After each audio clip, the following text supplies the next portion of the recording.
હતો. એનું નામ હિરણ્યકશ્યપુ હતું. એને કદી કોઈનાથી ન મરે એટલે તે ભગવાનનું નામ સ્મરણ કરે તો રાજા તેને દંડ કરે રહ્યા હતા. ત્યાં તેમની પત્ની કયાધુ પુત્ર પ્રહલાદને લઈ પાછી ફરી. ત્યાં તેમનો પુત્ર શ્રી વિષ્ણુએ નમઃ, શ્રી વિષ્ણુએ નમઃ, શ્રી વિષ્ણુએ નમઃ.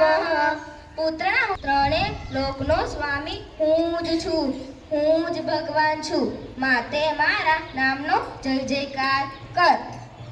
પિતાજી, તમે અને તમારું અસ્તિત્વ થોડા સમય માટે જ છે, જ્યારે ભગવાન વિષ્ણુ સદાકાર છે. સિપાહીઓ, લઈ જાઓ આ મૂર્ખ બાળકને. તે મારો પુત્ર કહેવાને લાયક પણ નથી. તેને મૃત્યુદંડ આપો. લઈ જઈ મારવાનો પ્રયત્ન કર્યો પણ પ્રહલાદને કશું ન થયું. સિપાહીઓ કહે, અરે આને તો કશું ન થયું, ચાલો આના ઉપર ઝેરી સાપ છોડી જતા રહીએ. આ સાપ આ બાળકને મારી નાખશે. પણ તેને તો કશું ન થયું. તેને પહાડ પરથી સિપાહીઓ કહે, ચાલો તેને પહાડ પરથી નીચે ફેંકીએ. પણ તેને કશું ન થયું. પ્રહલાદ મહેલમાં આવી ઊભો રહ્યો. તે તો ભગવાન વિષ્ણુનું સ્મરણ કરી રહ્યો હતો.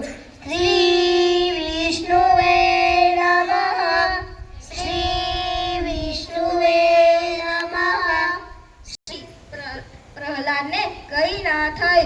હોલિકા સળગાની બૂમો પાડવા લાગી, મને બચાવ, મને બચાવ, મને બચાવ. તે સળગીને મરી ગઈ. પ્રહલાદ પ્રભુના નામનું સ્મરણ કરી રહ્યો હતો. શ્રી વિષ્ણુએ નમઃ, શ્રી વિષ્ણુએ નમઃ, શ્રી વિષ્ણુએ નમઃ. આ હોલિકાના દહનના કારણે હોળી નામ આપવામાં આવ્યું. ત્યારથી આપણા ભારત દેશમાં હોળીનો તહેવાર મનાવવામાં આવે છે.